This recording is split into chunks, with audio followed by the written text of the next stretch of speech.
up the stress level. No, don't do it. Get a grip. This stupid video I just showed you. I almost stroked out and died over it. You're watching a different show. You donkey. You ain't a captain of nothing but a sinking ship. Don't do this to me, Harry. The Ohio State. It's Ohio State. What do you mean, the? 312-988-15. Hello? You tell Johnny all you've heard and seen. Sometimes it's good to just yell about football. Yeah, that's right. Ooh, things are heating up in Notre Dame land, folks. That's right. Welcome in, welcome back to Notre Dame's title chase marches on.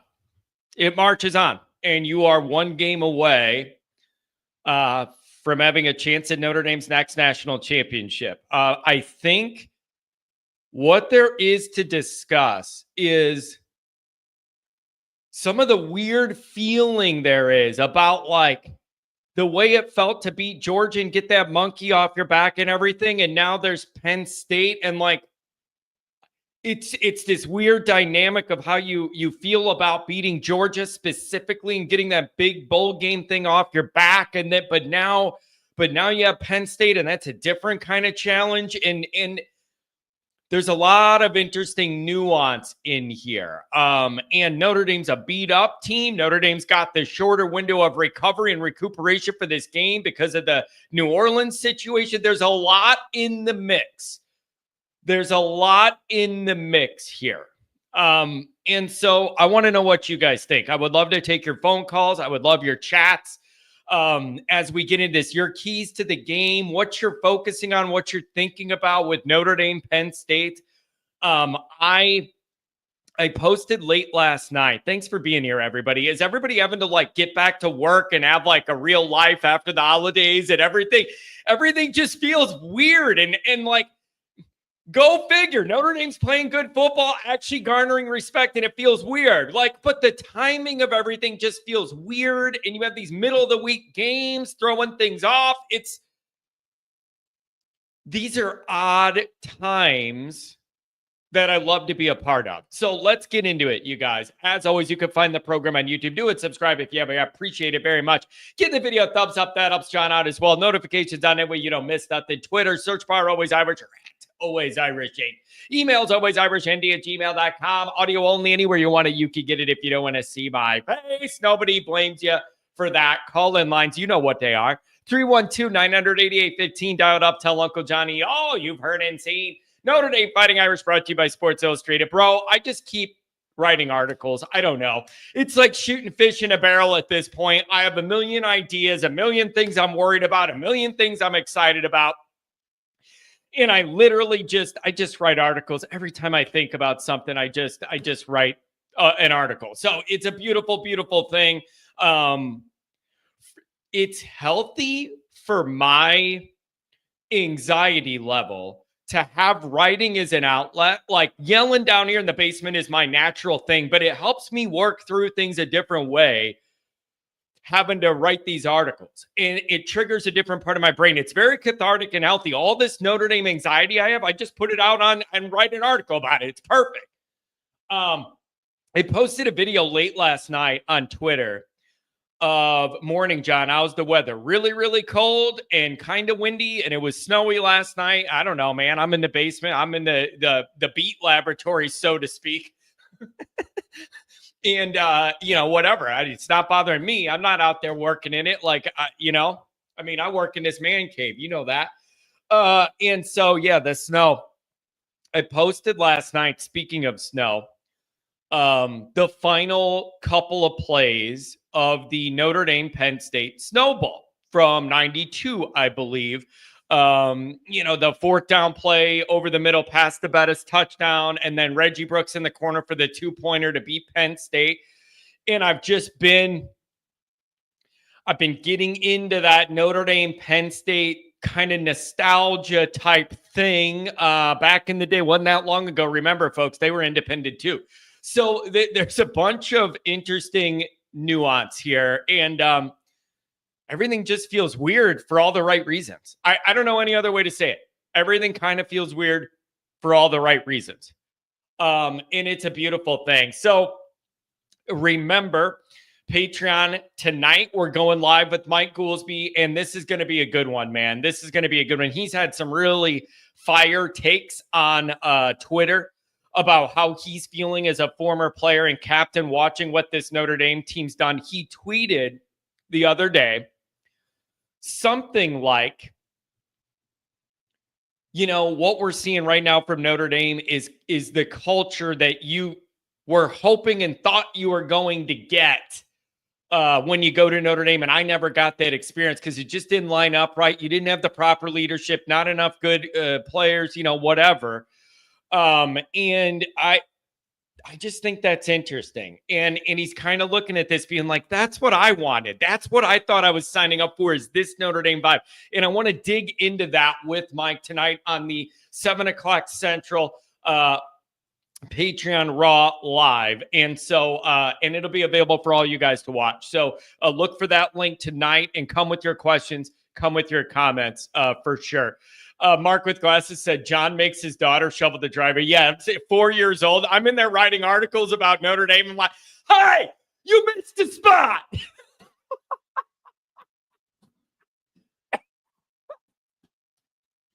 That's hilarious. I can just see me. I'm bundled up on the couch with like a hoodie and an extra blanket. I got one of the dogs on me for warmth. I'm yelling out the door while I'm watching highlights from Notre Dame, Georgia. Hey, 4-year-old, you missed a spot. Get it. John's next child's going to be named Nuance. It is my favorite. It is my favorite one, man. It is my favorite word. Bruce, what's going on? I'm telling you, the next phone call I miss from Bruce would be the 50th one, bro. I'm horrible with phone calls, horrible with, dude, for a guy who talks for a living, I am not good with the phone. I do not talk. I don't have phone conversations. I do too much talking everywhere else. I'm not a good phone person, which is surprising because all I do is talk. All I do is talk all the time, but not on the phone. It's weird. I don't know, man. The older I'm bad with it. I'm bad with it. Oh boy. All right, let's look at a couple of these chats. Let me look at the calls here. Yeah, it's not too jam-packed on the call lines right now. I want to see what you guys think. Couple things with this Penn State situation. Number one is, listen, Notre Dame's banged up. I don't know what you want me to say. They're banged up. They've having to do the next man up thing, and they keep winning with it, and there hasn't been a drop off in play, blah, blah, blah. I got to ask, is there a point where it just goes too far?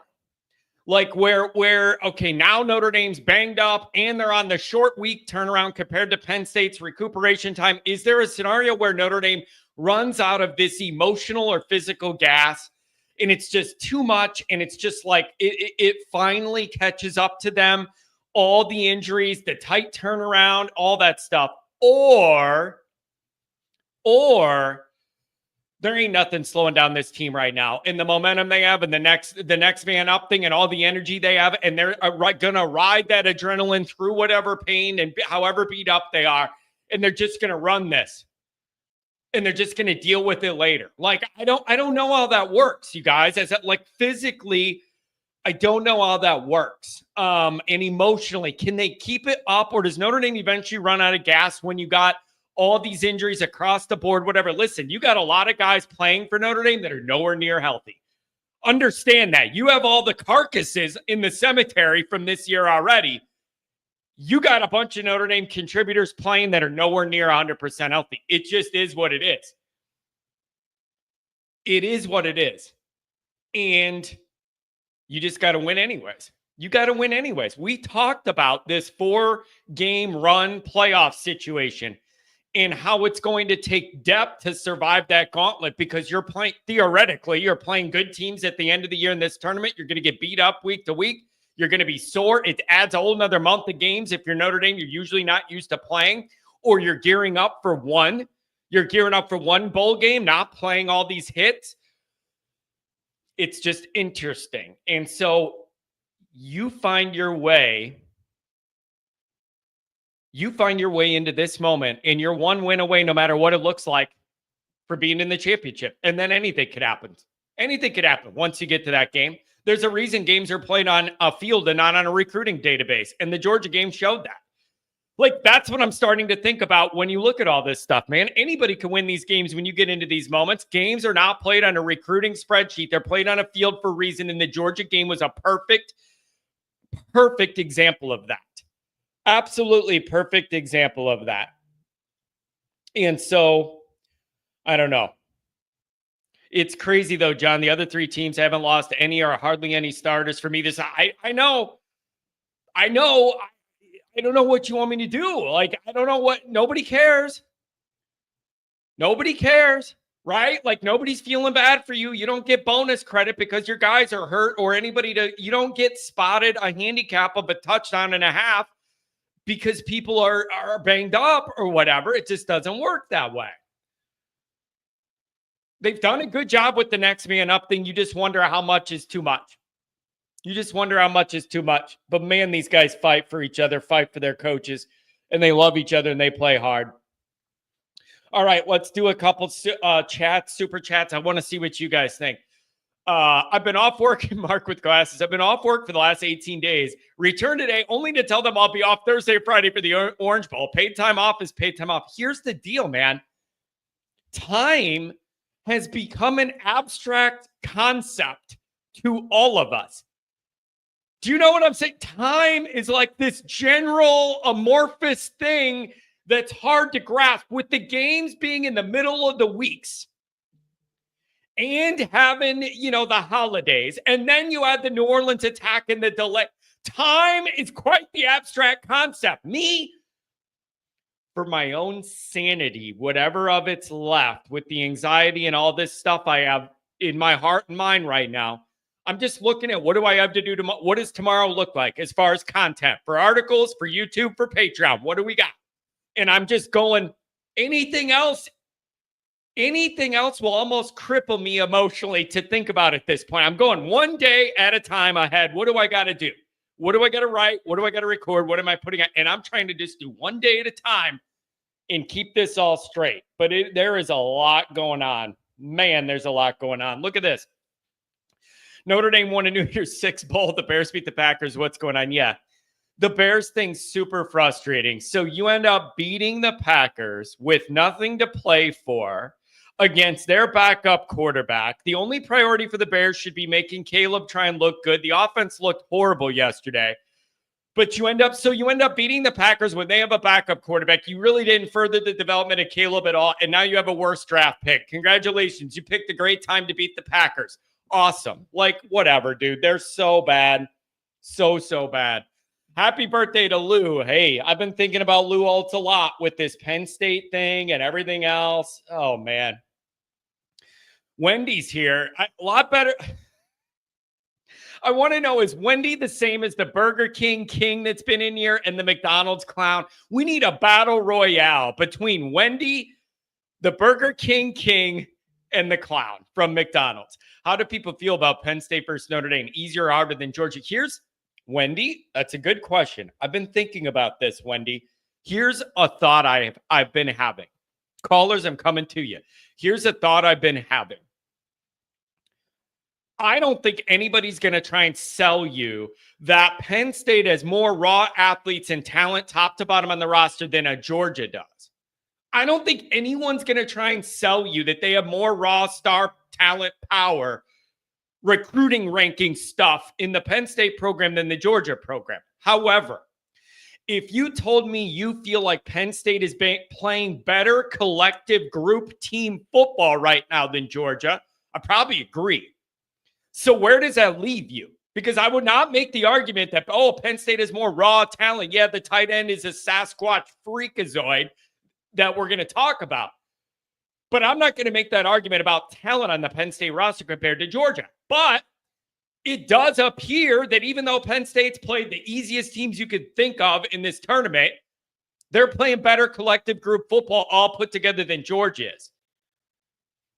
So where does that leave Notre Dame in all this? I don't know. And then you have all the injuries. Oh, yeah, Love's going to be ready for the game. Yeah, what, 40%? He may as well have a full cast around his leg running around with that brace. Like, it's just, you're not in a good spot. And you got to win anyways. C. Jones. Morning, John from snowy New Jersey. Over under on John being late. Are you outside of your mind? I've never been late for this show one stupid time in my whole life. Are you kidding me? I saw Pat say there is a delay with YouTube to get all this going. I have literal a countdown on this streaming program to the second. When it hits 9:00, it says showtime and I hit start. If I'm late, I'm dead. Believe it. Being late's unacceptable. Especially when your commute is 20 stairs. What do you got? What are you late for? Your commute's 20 stairs. I can't blame the snow or the traffic. Brian kept crying belly.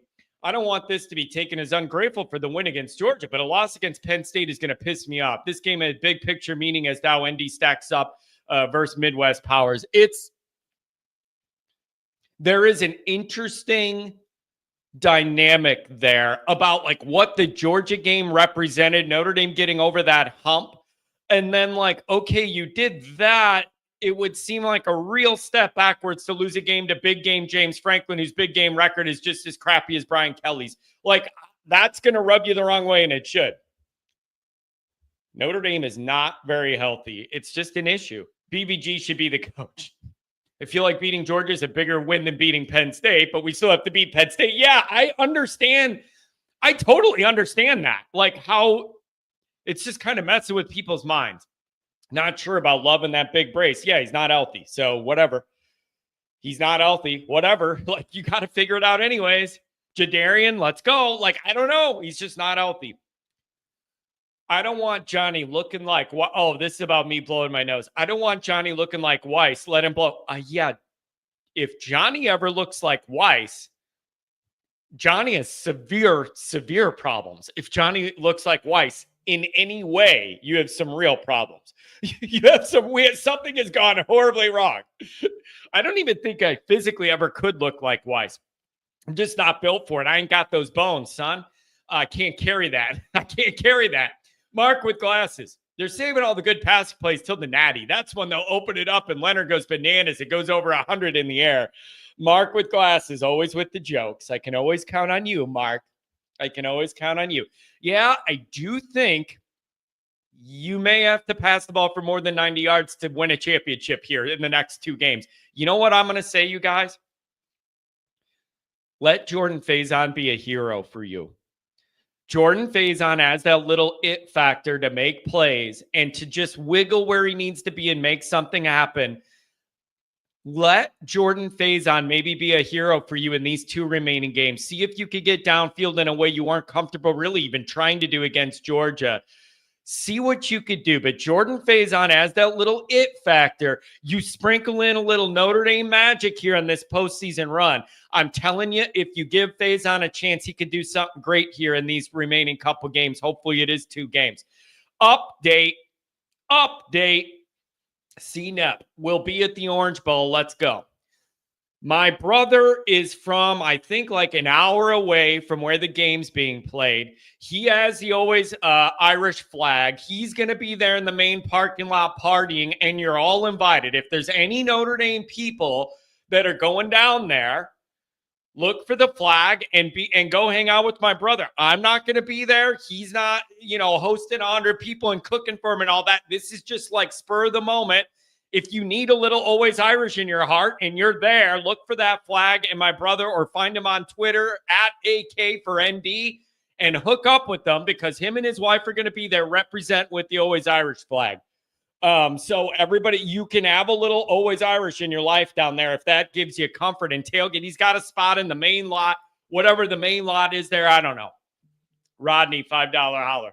So wonderful to be a part of AI Nation, not to be confused with artificial intelligence. Well, I'm running low on regular, so I'll take what I can get. This program's not going anywhere. Keep winning, baby.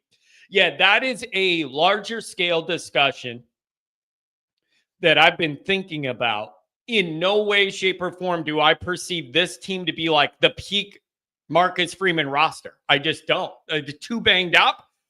Too many position groups that don't have the depth and the high-end talent that I need it to be. Like, in my mind, there is so much more growth for this program to fill out a roster the way Freeman wants. You're nowhere near it due to health and some problems with certain position groups. That is one of the best takeaways from this entire discussion, because there's so much more meat on the bone to grow and get better. And look what you're doing already. I think that is, I just think that's a big deal, man. Again, Mark, this is so funny. I'm all bundled up. I got some hot cocoa, and I'm all bundled up with the dog on my lap. I got some hot cocoa and some marshmallows, and I'm yelling out to my 4-year-old, "Hey, put some salt on the driveway. We're not watching Ariel. Shovel." "Okay, Daddy, but my hands hurt." "Well, now your back's going to hurt because you just pulled landscape duty." Dad of the year over here. Callahan Auto Parts, $5 alley. Sorry, but Penn State is not good enough to beat us. No one's talking about how well we are conditioned. We outlast in conditioning. That wins games. They're doing a really good job, man. I think Georgia legitimately underestimated Notre Dame's physicality and speed, and I feel like it was a little bit offensive, but they learned the hard way. I literally think the beginning of their game plan, they thought they were just going to out-athlete and outspeed Notre Dame, and our physicality wasn't going to be able to catch up. They did the little end-around thing, trying to get to the edge, doing this, and then no, not so fast, my friend. Not so fast, my friend. Corso style, when he was alive. Not so fast, my friend. $5 holler. Nothing could be worse than Bush push. Nothing could be worse than Bush push. Nothing could be worse than the Ohio State 10 men. Just wait for Ohio State in the ND Natty. Go Irish, go Bucks. The article titles for a Notre Dame Ohio State matchup are already cataloged in my brain. I am intentionally blocking even writing them down or thinking about them because we're not there yet. But there are narratives as far as you could think. There are narratives there that we could go with. You got to get there first. But as far as nothing could be worse than the Bush push and the Ohio State 10 man, when I left the Bush push game, in my mind, I said, the good news is there will never be another ending to a Notre Dame game that could possibly hurt me the way this one just did. It's impossible for anything to be more painful to end a game than what just happened. It took 18 years, and I was proven incorrect because of the Ohio State game. Yeah, you lost on the Bush push. At least you gave yourself a chance to win it. You didn't even do that against Ohio State last year. 18 years is what it took. You want to talk about full-scale redemption? Come back around a year later and beat your old alma mater for the championship. The narrative writes itself. It's the ultimate. I mean, you write a book, I'll write a Notre Dame book about it. You know, like it would be something, but you got to beat Penn State first. Japer, $2 holler. Need to make sure this isn't a hangover game. I'm telling you, I don't know whether you reach an emotional and physical wall with this stuff, and it's just too much, and you run out. And you run out of that energy and everything you have, and you just run out of bodies, and you just can't keep being tuned up to the point Notre Dame's been tuned up all the time, and it runs out. Or nothing's stopping this team, and they haven't yet. So I don't know, man. I don't know. It's okay. Let's get to the calls. I want to see what you guys think. We're gonna do 5 minutes, and people tell me I got to do a 1-minute warning if Omar's not here. I got to do. No, I did not see Joy Taylor's story at Fox. You guys, I don't watch a lot of media. I don't enjoy it. It's not fun. It doesn't intrigue me. And let's be honest. I do not care what these people say. I don't care what Feinbaum says. I don't care what some talking head show at ESPN says on First Take, whatever. I don't watch a lot of that media stuff. I'm busy doing my own media stuff. I don't value what all these people think enough to be like, oh my God, Josh Pate's picking against Notre Dame 3 games in a row. Oh, my God. I got to watch that.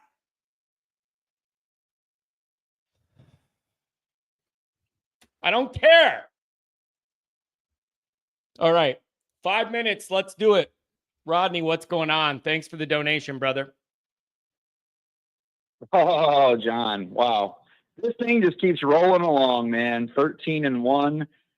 Boy, doesn't that sound weird to say, by the way, to say 13-1? Rodney. You know, the fact that we had never won.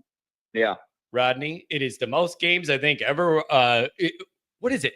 Notre Dame's the only team ever to beat ranked teams in 6 different calendar months. I did see that. I saw that 6 different calendar months. Notre Dame's the first team ever to beat a ranked team in each of those 6 months. It's just, there's a lot of wild stuff, man. The longest winning streak in the country belongs to Notre Dame. Who would have thought all this after we were all miserable after Northern Illinois? What a run. Well, also the longest ranked team winning streak. Is that correct, or is that? Or I could be wrong about. Yeah, I think that's correct too, right? Yeah, I think the longest ranked team streak in the country, 9 teams. Yeah, it is. That we were ranked when we played them. So, what do you make of this, Rodney? Can Notre Dame maintain this momentum and this energy? That's after Northern Illinois. We had already beaten Texas A&M, dude. Yeah, go ahead. Sorry. Does Notre Dame hit a wall here, an emotional wall, or you just run out of bodies and it just kind of, you just can't keep up this energy and intensity they're playing with, and the next man up stuff with the people playing good football as backups needing to put in serious snaps? Like, can they keep it up? A part of me is like, dude, why question them now? Why doubt them now? All this team has done is succeed every time everybody doubts them. So why question it now? Well, here's what's happening right now, John. It appears, and I got to give credit to Penn State too, and I guess Ohio State too, because all 3 of these Midwestern teams are peaking at this time of the year. So you look at that too, and you're like, well, you're built more for physical play. You're in the Midwest, we're having some bad weather here in Indianapolis right now. And I'm sure obviously out east in Penn State and Ohio State out in Columbus, I'm sure very, very similar. I mean, John, the fact that I was watching practice update yesterday, I was watching Blue and Gold, and they were talking about how, they're ramping up they're really, they were talking about the blocking drills and how everything is, they're really ramping up the line of scrimmage, because it's almost like, okay, take that guy out, put that guy in, but we're going to win the line of scrimmage, and we're going to win the blocking battle too, because not just the line of scrimmage, we're also talking about the wide receivers, the tight ends. Also, I want to mention, while you're bringing that up, Cooper Flanagan is one of your best blockers you actually have in line. He's a really, really good blocker. It is going to hurt to have him out now because he's a good blocker. And so that's something on the injury report. Here's my question though for you, John. Here's my question for you, John. No, but dude, what about Penn State? What about Ohio State? Are these guys impenetrable to injury? I'm sure they get on their programs on YouTube, they're talking about deep dive stuff with injuries too, I'm guessing. But why am I not hearing about any of that? What, are those guys just impervious to injury? I know they got that defensive end that I thought for sure was out. Now I'm hearing he might still play. What have they done? Or maybe they haven't. Maybe I just haven't heard anything. But it just seems like all the talk is about, oh, no, Riley Mills is out. Oh, no, Jeremiah Love. And by the way, thanks a lot that it has to be our star players. Why can't it be the 7th leading tackler on the team or the 3rd? That upsets me. But having said that, again, is Penn State just perfectly just not hurt at all? Or we just assume that we're all kind of banged up right now? You know what I mean?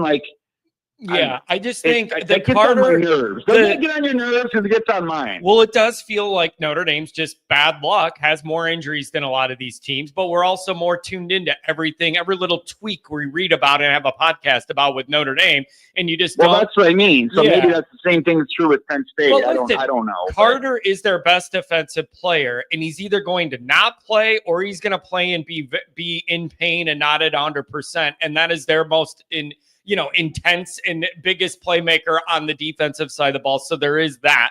But I just think it's just a rough year with injuries for Notre Dame, man. And nobody's going to feel bad for you. You got to go in there and play another game. I don't know.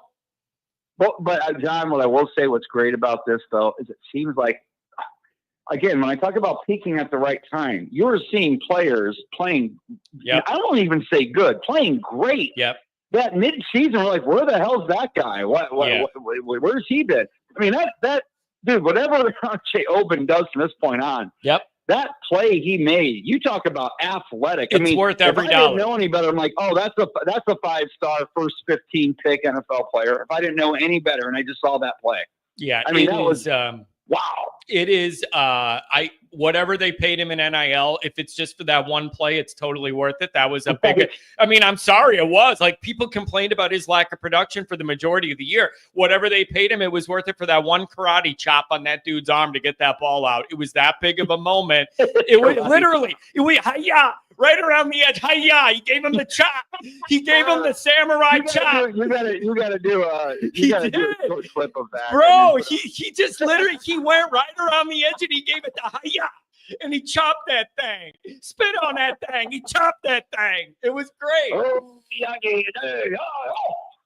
It was great.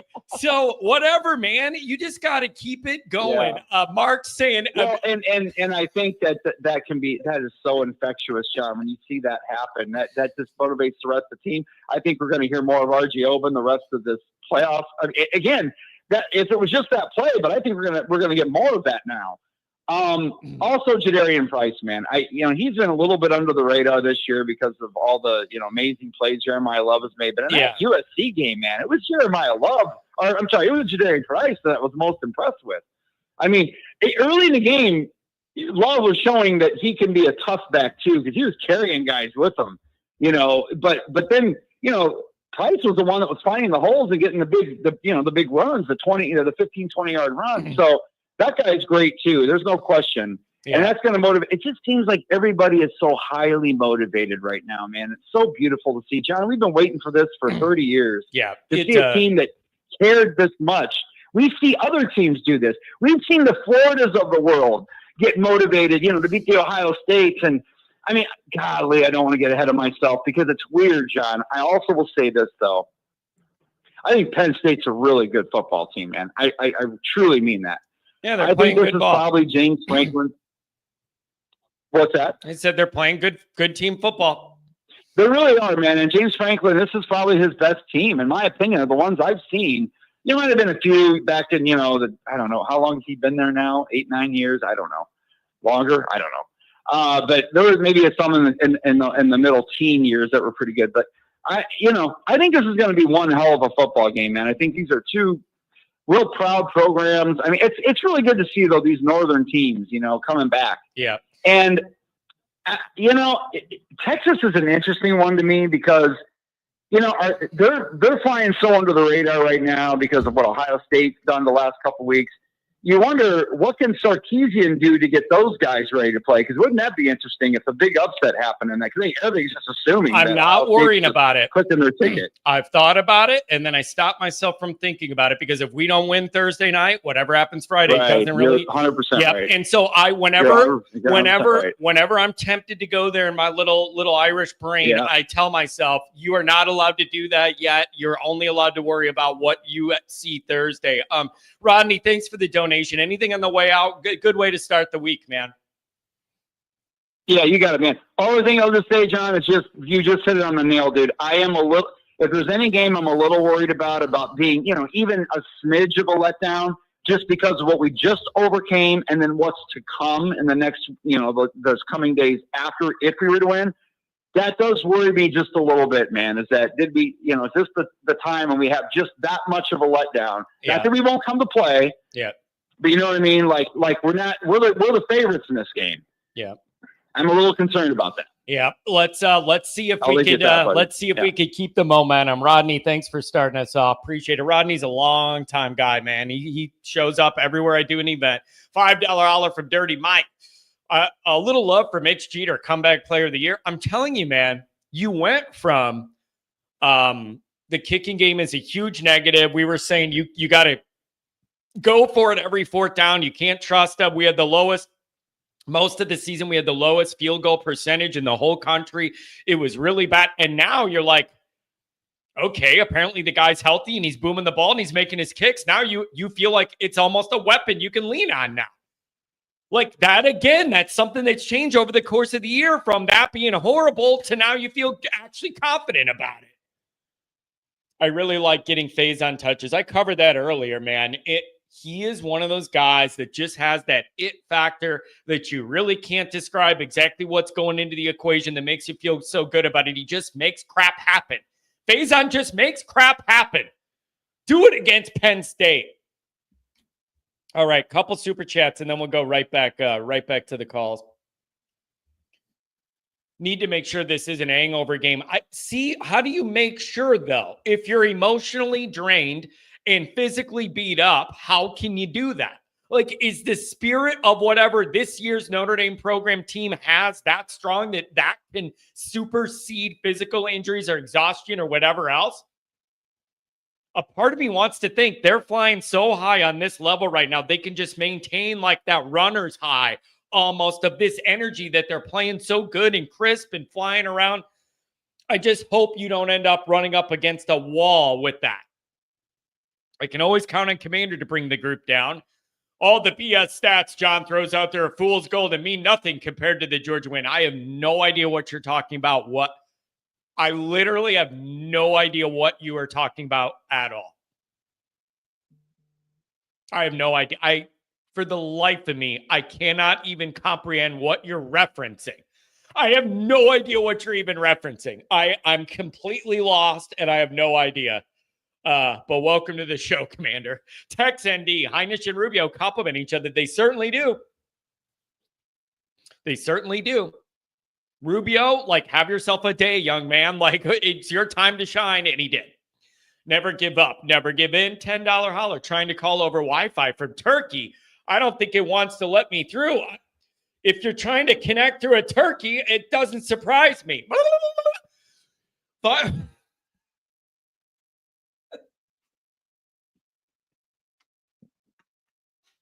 one of these days I'm going to grow up, I promise. It ain't going to be this day. Like Fortune said, it ain't going to be this day, but one of these days Johnny's going to grow up. Barbecue Pitmaster, $5 holler. John, you were a fool. You're damn right, but you all love it, and you wouldn't want it any other way. But it's just funny. I'm calling from a turkey. He's got like a signal connected to the turkey. It's running around a field or something. NIU lessons pay big dividends this week. How to prepare after huge win. This D is prepared each week at a professional level. Al Golden for president. Pat says, I don't even know what to say to that. Nothing, Pat. Just don't say anything. It's just, I can't get any service on this turkey.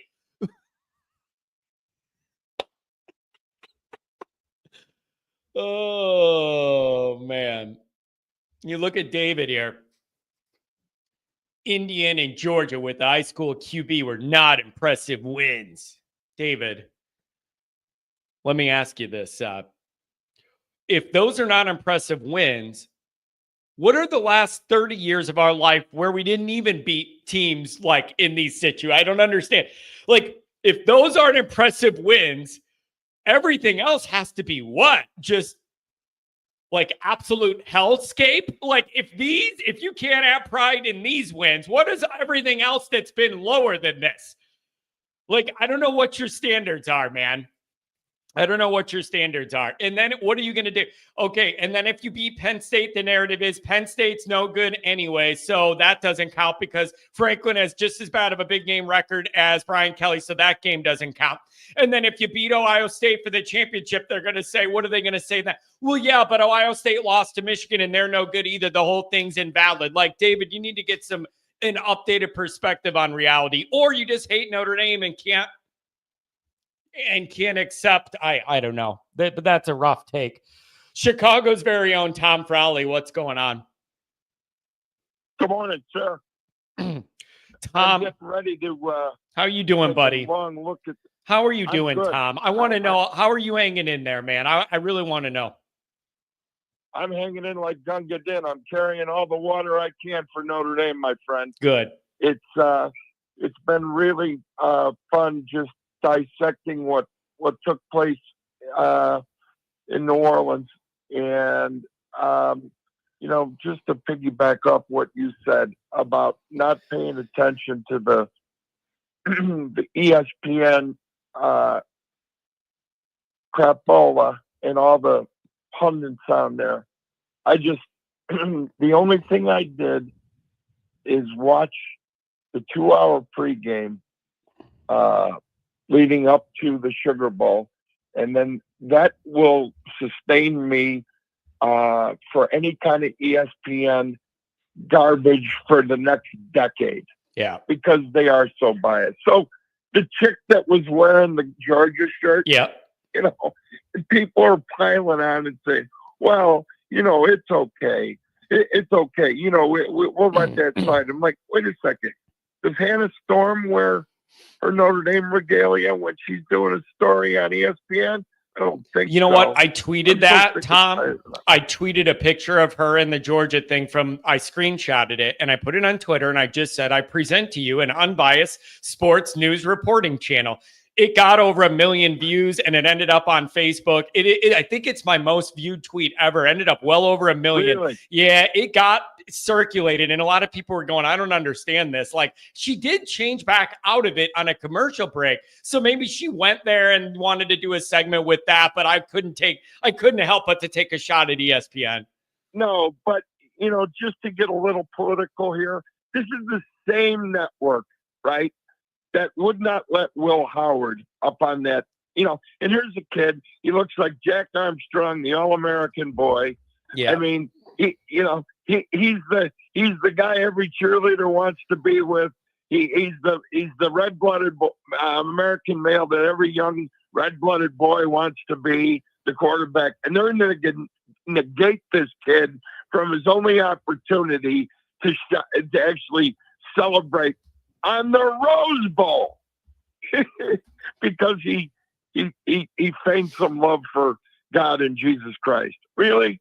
It just, yeah. You look at how absurd the whole Disney, ABC, ESPN thing is. And I'm just and I'm so glad that that Notre Dame was able to get in there and drive the narrative away from them. They can't stand when Notre Dame wins. Yep. And that just makes my... But dude, I can't believe, Tom, too many people care what all these people on TV say. I can't tell you how many times one of these morons says something and I get 15 texts about, did you see what this guy said? No. And I don't care. I know. I don't care. They're wrong more than they're right. Why do they keep getting credibility? I don't care. Well, especially with the likes of that. The guy that dresses like a 1970s TV pimp, Cam Newton.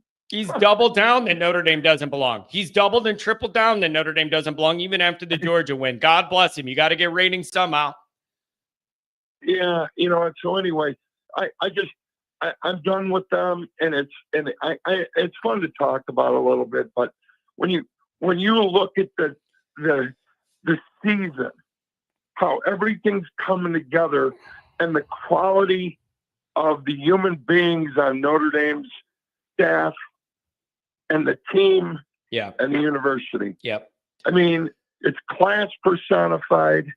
These kids, I really believe that Marcus Freeman and his recruiting, he's really going for the fit.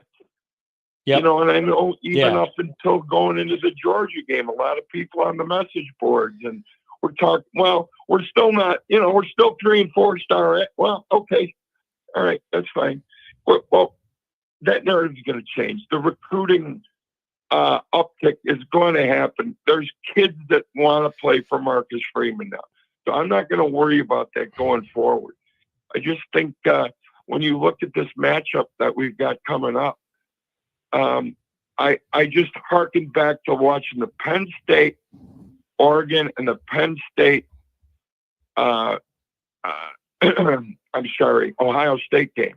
And I think that somewhere in between that Oregon and Ohio State sits Notre Dame above Penn State. I really still think that Penn State, they are a good football team, But when you're coming down to it, I'm going to take Marcus Freeman's coaching staff versus James Franklin every day of the week and twice on Sunday. Yeah, it's I think, man, you know, especially if this is going to be a dogfight. Yeah, it's man, Notre Dame has a real opportunity here. And once the emotions of the immediacy of the Georgia win started to subside, then I was able to more clearly think about, okay, one more game and Notre Dame has a shot here.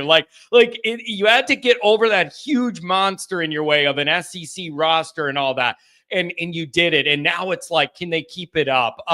Tom, break down some of this stuff, look at some of their film, and then maybe hit me up on the Wednesday show with a little more detailed review on Penn State, because I know you're going to look at it. Anything on the way out, buddy? Thanks for touching base on a Monday morning. So are you going to have another show then on Wednesday? Yep, I'm going to do a normal Wednesday morning show. Yep, and then I think Thursday we'll just do the post-game show after the game. But yeah, I'll do my regular Wednesday morning show.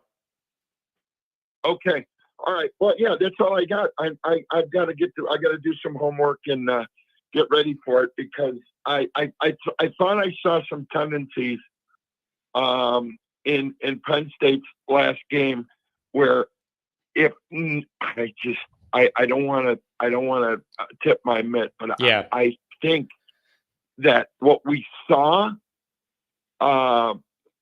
in some of Mike Denbrock's play calling in the second half, he kind of tipped the mitt a little bit of opening up the playbook even more. If he can get Price to the outside. Yeah. Now they attempted to two screen passes and one wheel route pass that got blown up by that rush from Georgia. And I just don't see Penn State putting that same type of pressure. Let's and see. If that happens, man, if that happens, I think we can gash Penn State. But I'll see. Yep, Tom, look at it a little more. Give me a call back Wednesday, man. I love you, buddy. Enjoy this run we're on here. Give me a call back in a couple days. Love you, buddy. Man, Tom is a real one. I love that dude sincerely. He is a Notre Dame man, a Chicago Notre Dame man through and through. So how many more teams do you see thinking about independence? $5 holler from Nikki Dean. Loves to be heard and seen. The reality is not that many, because not that many of the infrastructure on their own to be able to support it. I think a lot of teams wish they could. Some teams even maybe think they could, but the amount of brands that have the financial wherewithal in brand standing that could make that work are maybe a handful. It is very, very, you got to have a lot going for you to be able to make this work. And so I think some teams maybe wish they could, but there's only a handful I think could make it work based on the brand and the money they have and the support, getting a TV deal, not needing anything, having the endowment, all the things that go into making you financially comfortable enough to be independent. I'm guessing it's a handful. I really do. I don't think it's more than that. And I think there's a lot of teams that are a lot of fan bases that think they're bigger than they actually are. You know what you have? You have a lot of fan bases that think they're like a big deal, and they don't even realize they're regional. They're not national, they're regional, but everybody in their region is wearing their shirt, so they think they're national because everybody they see is wearing it, but they're regional. They're not national. Some of these people are foolish with the way they think about this stuff. Sean Duffy, good to have you here. Good to have you here. By the way, thanks for the Christmas card. Just the classiest guy in the world. He likes Ohio State, but he's sending Johnny this beautiful Christmas card in the mail. I got to say, I can't not like the guy. I cannot like the guy. Even if I tried, I can't not like the guy. Oh, Bruce, what's going on? Bruce got this SEC win he's been waiting for his whole adult life. What do you make of it, Bruce? Good morning, John. Good morning, Notre Dame family. How y'all doing? How y'all doing? Bruce, I can hear it in your voice. I can hear it in your voice before you even get started. I can hear it. I know you wanted this. You wanted this the way I want to beat Michigan and see bad things happen to them, whatever. Like, this was everything to you. What are you thinking and feeling, man? The floor is yours. John, I'm going to keep it brief, man. I'm feeling so good about this. I really am. Although I will say that a lot of the SEC people are sucking my joy because the ones that I know and I'm cool with, that I really want to rub the salt in, they're not giving me the pushback that I wanted. It's kind of frustrating. Yeah. So, you know, I don't know if they're doing it on purpose or not, but what can you say? But just looking at stuff like Twitter and Instagram and all that, and looking at a lot of the comments that people are leaving, especially SEC people and stuff, it's very interesting to me. For all these years, Notre Dame has been losing these big games, and maybe I'm just accustomed to it. But when we lose those big games, I say we weren't good enough, and I keep it moving. Yeah. But when we finally win what we're supposed to win, all these SEC people, most of them, and national college football people and whatnot, they got all these excuses. They're moving the goalposts, this, that, and the third. Y'all don't schedule anybody. Y'all don't play anybody. Well, shouldn't that make it all the more embarrassing that we don't play anyone? But when we finally did, we beat y'all. We out-physicaled you and we beat you. Like, I don't get that. But, you know, it is what it is. So definitely I think I'm having a great time with this. I'm enjoying it. But, you know, we do have to move on to Penn State, who, oddly enough, I find to be just a freaking mirror image of us in the way they play. Not elite quarterback play, not elite receivers on the outside, elite tight end play, can run the football and play great defense. And you know what gets me too? You know, does everybody remember how much Notre Dame pursued that Singleton kid, one of their two good running backs? I remember his name in recruiting circles with Notre Dame, that they really were after that kid for a while. And I remember him. I wrote an article yesterday about that Sasquatch tight end. If you just commit to not letting that guy beat you over the middle or up the seam, stuff that running game a little bit the way we're flying around, that's the recipe for Notre Dame to defend them. That's absolutely the recipe, and I think that's what's going to get the job done. I really believe that they're going to beat Penn State. I think one of the previous callers said that they don't trust Penn State's coaching staff versus Notre Dame's coaching staff, and I wholeheartedly agree with that. I believe we have the best coordinators in the country, or right up there with anybody, as we've seen. So yeah, it's really good. And you know, the stats that you were mentioning earlier in the show, I think, are also crazy. I did see that one about beating a ranked team in 6 calendar months in the same season, which is freaking awesome. I know, isn't that wild? What a wild journey, Bruce. Like, remember, it was 197 degrees and going to Texas, and we were talking about all of that. Yeah. And it seems like it was. Right. It seems like it was a half a year ago, because it was. But it also seems like it was just last week. And then like every week blends into the next week. And then all of a sudden you're six months down the road. And here Notre Dame is. This has been the wildest journey, like time-wise, of like the concept of time to me is an abstract thing at this moment. I'm just going one day at a time, riding this wave, baby. Oh, definitely. But I will say this, because you know I'm petty. I want to remind you who was the one that called in every week after NIU and talked you off the ledge, John. You know who that was? Barry White. Every week. What did I say? Let's go 1-0. Yeah. And we'll take care of business. That's every true. week I called in. I said, that's another one. Let's go 1-0. You see, you got to trust me, John. We got this. Telling you, man, it has been working. They've done it, man. Every time Notre Dame has been backed into a corner after this NIU thing, they've succeeded and they've gotten better and they just keep winning, and the injuries pile up and they win anyways and whatever. Isn't it like 9 straight wins, not only over ranked teams, but by double digits? Like, they're just doing a really good job. Yeah. But the question, Bruce, to me is, do you run out of gas at some point here in this? Or do you just reach a point where the emotional exhaustion's too much and the body counts too much from your injuries and you can't keep it up? Or is it just this team is just not going to be denied and they never stop and they're just going to blow through whatever problems come up? I don't know. So this is actually what I was going to ask you. On the emotional side of it, Marcus Freeman clearly has identified the right buttons to push. He truly connects with his players in a way that Brian Kelly never did, even in some of Brian Kelly's best seasons. Like, you can tell he does not connect the same way with his players. 100% correct. I don't know if some of that is, you know, the age, Marcus Freeman being so much younger, and, you know, he can connect with them in ways that the age allows, more knowledgeable about pop culture and all these different things. What if it's just that one of them's a prick and one of them's a nice person? What if it's that simple, Bruce? That has something to do with it too. Okay, so I wasn't going there, but Well, that's I was. very possible. Oh, I'm sorry. What do you mean? No I'm one sorry. seems to like Brian Kelly no matter where he is. Yeah. So I love that. Dude, you want to know what, so Bruce? Ironic. Bruce, one of the biggest, the Yeah. funniest parts of this to me is I wanted to keep it about what Freeman's accomplishing and the positivity with Freeman or whatever. But then I logged on Twitter after our game, and national people were taking a shot at Kelly across the board, being like, remember when he said you couldn't win in Notre Dame? Remember when?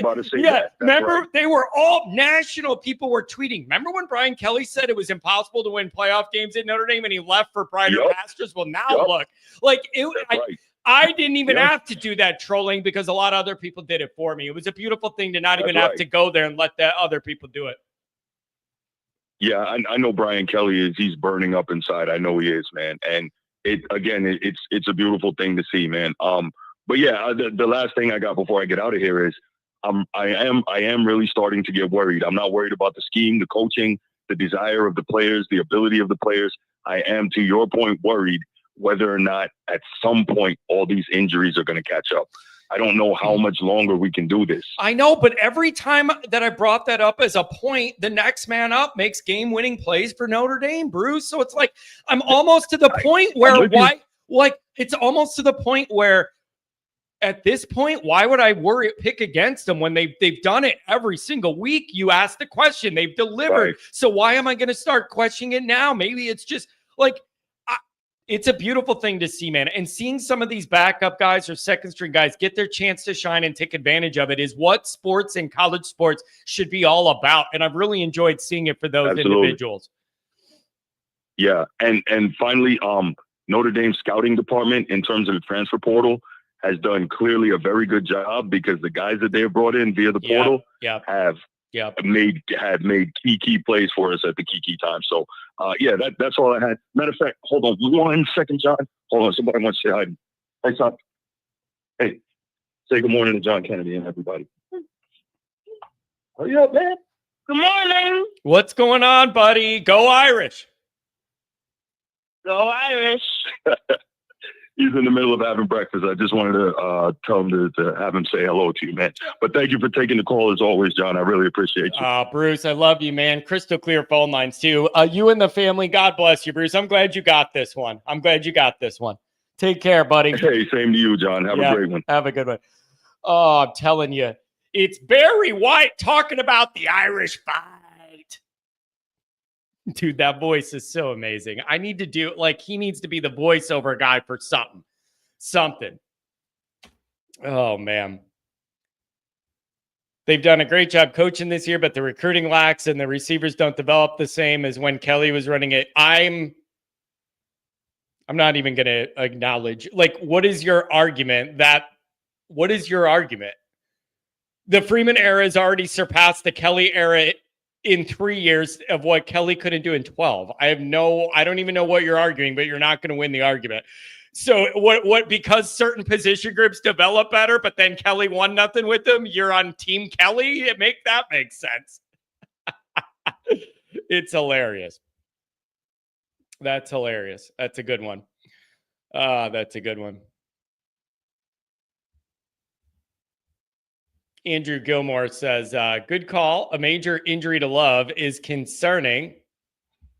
Where the point's coming from, needs someone to step up. I don't know, but dude, think about it. People had the same questions about Notre Dame, Georgia, and you're like, how are they going to score? What is it? How is Notre Dame going to get over the hump here, win or whatever? I know how. You win the turnover battle, you return a kick, you play good defense, and you win the game. And you I don't know. There's a bunch of different ways to skin a cat. And there's a bunch of different ways to win a football game, people. Riley Leonard's got to be a big part of it again. 618, what's going on, man? Man, what's going on, John? A lot's going on, man. Notre Dame's one win away from playing from another championship. What do you make of the Georgia victory, and what do you think about Penn State? Man, the Georgia victory was huge, but man, it's like a mirror image against each other with the Penn State game, man. They basically going to be facing themselves. Yeah, it is interesting, man. Like, tell me if you agree with my take that I would never venture to say that Penn State has more raw roster talent and athleticism than a Georgia, but I do think they're playing better as a complete football unit than Georgia is right now. Does that make sense? Yeah, it makes sense, but man, they really haven't played anybody in the playoffs. I mean, I like SMU, but man, they're not a powerhouse. And Boise State, man, they should have never got one of the buys, man. Yeah. Look, okay, wait, let me bring this up. Tell me if you agree with this. The way that Notre Dame and Freeman was judged in the Georgia game, I feel like this is that test for Penn State because they played two of the easier teams that people don't really respect a ton in the tournament. And I feel like for Franklin, this might be that big game measuring stick for his side, the way it was against Georgia for Freeman. Does that make sense the way I'm seeing that? Yeah, it makes sense. Yeah. I mean, I just feel like, man, he don't win big games, man. I mean, we've seen it this year against Oregon. We've seen it this year against Ohio State. He's not built to win big games, man. He win all the other games. I mean, darn it, he didn't get a chance to play Michigan this year, but I mean, Michigan wasn't that good either. But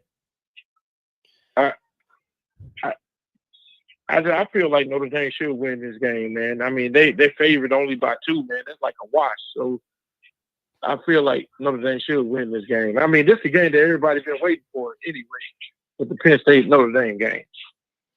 Yeah, this is, man, I got some old school vibes of this too. Couple independents going back to the Snowball 92, like Joe Paterno, Lou Holtz. Like there's a lot that has been going through my mind about this one. And do you think Notre Dame can maintain this intensity and emotional level and physicality? Or do you think eventually it's just too much to overcome with the injuries or being banged up? What do you think? I mean, injuries don't happen. At this time of year, man, everybody is dealing with injuries or either being better than bruised, man. It's just, if they want it, they'll come out, they'll get it. I mean, yeah, you got to want it more than the other team want it, man. It's not about injuries at this time of the year. Yeah, it is, man. This is just it's such a whirlwind, though, man. You just take one game at a time, and now you look at this, and Notre Dame's one win away, and it doesn't matter how pretty it is. It doesn't have to be clean cut and a thing of beauty. You just got to find a way to grind out one more win. And then you're where you want to be. So, man, this is going to be really, really interesting. I don't know. Are you concerned about like Love's not healthy? It is what it is, man. I don't know what you do. You just got whoever can play, go play at this point. I don't know what you want me to say. Exactly. I mean, I Price, Love is our best option, but man, pricing is right behind him, man. And, you just have to get it how you can get it, man. And then, we're not asking Riley Leonard to pass for 300 yards, but we asking him certainly asking him to pass for more than 90 yards. Yeah. It's man. This is going to be Riley Leonard's going to have another good game, I think, and he's going to have to take care of the ball. He's going to have to pick some spots to move the chains with his legs, but man, this team's got a lot of momentum, and man, they're playing good. And you want to know what else too? I want to say, real quick, I want to say this. I saw on the Chicago News, not Sports Center, not a sports show, on the Chicago News, they covered some of Freeman's press conference. And it was him saying, this is not about me. This is about Notre Dame. This is about these players and this program and the pride we have and all this. It's not about me. It's about these guys and everything. Freeman is hitting the exact right tone I've always wanted a Notre Dame coach to hit in the modern era. And Kelly's ego would not allow him to hit this kind of tone. It's all working. It's all clicking. And I love it. And it should just be getting started. Man, I'm gonna say something that I said like a message board. Man, look, we have arrived. This is no longer Kelly. No longer has anything to do with this team. This is Marcus Freeman team. We have arrived, man. We have arrived, and I called it last year. I said, man, look, I feel like we're going to win the national championship once they go to this 12 team. we didn't have the season we had in 2023. We came back in 2024. This was the year that I felt like we were going to win the national championship. Yeah, it is. Man, it's just, I'm really proud to see all this. And this is the vibe around the program that's been missing. And it's the vibe you need to accomplish good things. And it feels like these guys play for each other. They play for their coaches. It's just all kind of, the vibes are right, man. And I've waited for this for a long time to have this feel around the program. It's a very beautiful thing. Anything on the way out, man? Thanks for giving me a call. Dude, you're a long time dude, man. All summer you call me. I really appreciate you. You're here all the time, man. Thanks. Man, only thing I can say is this, man. Penn State haven't seen a defense like this since Ohio State, man. They better be prepared. And then once we start getting pressure on their quarterback, I feel like, man, that's where the game will be won at. Yeah, but it's going to be interesting, man. Hey, give me a call back Wednesday if you have more thoughts. Thanks a lot, buddy. Man, that dude calls a lot. 200 and something call logs. Dang. Man, we still got people. How about the Bears? Well, let's think about it. Your number one priority is Caleb Williams and how good he is and keeping him safe and healthy. The offense looked like dog poop most of the day yesterday. You don't get credit for that. You didn't advance that. And then you won against the backup quarterback for the Packers where they're already in the playoffs and you're out and you lowered your draft position. So, yeah, what a successful day, bro. Awesome. Like, pick winning against the Packers when it literally means nothing. It's so stupid and frustrating. SPF. What people are failing to realize that the college landscape has changed dramatically. That's my little LOL. I don't know what else to do. When BK was at ND, all these factors was not a factor. No NIL or numerous of athletes in the portal. You are 100% correct. And what that meant is you actually had to recruit, and that means you had to put the golf clubs in the garage and get in the private jet and go recruit enough good players to play in your program. And as much as Notre Dame begged Brian Kelly to do it, he refused. He would not do it. They would beg him, and he would not do it. Hey, man, we got a quarterback that's kind of flirting with us. You might want to fly out there and go see him. Nope, don't have the time. Don't want to do it. He just didn't want to do it. You couldn't get him to do it. And it didn't get any better when you forced the guy to go talk to all these alumni clubs to drum up donations or whatever. That did not go well either. Attitude and really turned off a lot of people that were used to bringing in a lot of money for Notre Dame. The guy just wouldn't do it, man. He just wouldn't do it. The irony in all this is, I remember when this portal thing started popping and people were going and coming and going and going and going and coming in all these different places. You were wondering, where is Notre Dame's place in this new portal era? Where's Notre Dame's footing in this new arena? With Notre Dame's academics and all that, you're not going to be able to move kids in and out as easily as some of these other football factories. And you asked yourself, how's Notre Dame going to navigate that? Well, the quarterback's doing a great job. He's a transfer. The guy that just ran a touchdown, a kickoff back's a transfer. RJ Oben with the karate chop fumble. That's a transfer. Jeter making all the field goals. That's a transfer. Notre Dame's got a lot of good transfers that are doing the job. They're doing the job. Oh, 716. What's going on? Welcome to the show. Hey, Johnny, my man. What are you doing, Johnny, my lad, in Irish land? I'm just happy, man, and I'm not really used to it. I'm trying to adjust to being happy. Happy, man. That's how I'm doing. It makes me feel like something's wrong with me. It makes me feel like something's wrong with me that I'm genuinely happy for once. Somebody check my vitals. Right. It's called joy. There's joy when the Irish win, right? There's joy. But anyways, I was thinking, the last time they won anything in 88, I was 36. 36 years later, now I'm 72 and they win again. So 36, I'm thinking, remember what I told you about my dad in Chicago and we were going to put that bet on the Cubs to win the series that year? Yeah. I'm thinking, man, it's 100 years. When I heard it was 100 years for the Four Horsemen, I'm thinking, man, is this thing going to be kind of like this weird scenario where we actually can win because it's like destiny? I don't know. I know, but I've thought, I've thought about all these things too. And the 100-year thing of the horseman riding again, I even made a T-shirt that says "Ride Again" with the picture of the horseman and wore it to the tailgate for the game in September when I hosted. Then you have all of you're a Notre Dame historian. Then you have the year 3 stuff where for whatever reason, there's just that thing where year 3 is when it tends to start coming together for Notre Dame coaches that end up it just makes you wonder, is this team just not going to be denied or what?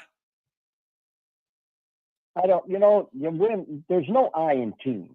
We know that there's no I in team, and they meld good together. They have a good core of kids, and I think Freeman definitely has them on the right track. He always talks, and I know what you're talking about in that interview, because I tried to watch James Franklin's interview for this game. Oh my gosh, he got the monologuing. And listen, I am the last person that you're going to think. I mean, I grew up in integrated neighborhoods, all kinds of friends. But they asked him a question, the same thing they did with Freeman. Do you realize you're a black coach and one of you two is going to be in the thing? And Freeman goes, hey, look. He goes, I do have a mom. And, so I am like half Korean. He says, but it's not about me. It's about this team. If the other things come, fine. But it's not about me. It's team. Well, Franklin went on a monologue. Oh my gosh. I'm thinking, how does he even run a press conference? Everything that's happening in the press conference, they zoom in. It's all on Zoom, everything I was watching. It goes an hour and something. I'm thinking, I listened to like maybe 10 minutes waiting for something good. And I said, I can't take this, man. I'm bored to death. It was crazy. Yeah. Yeah. It's okay. So let me ask you this, man.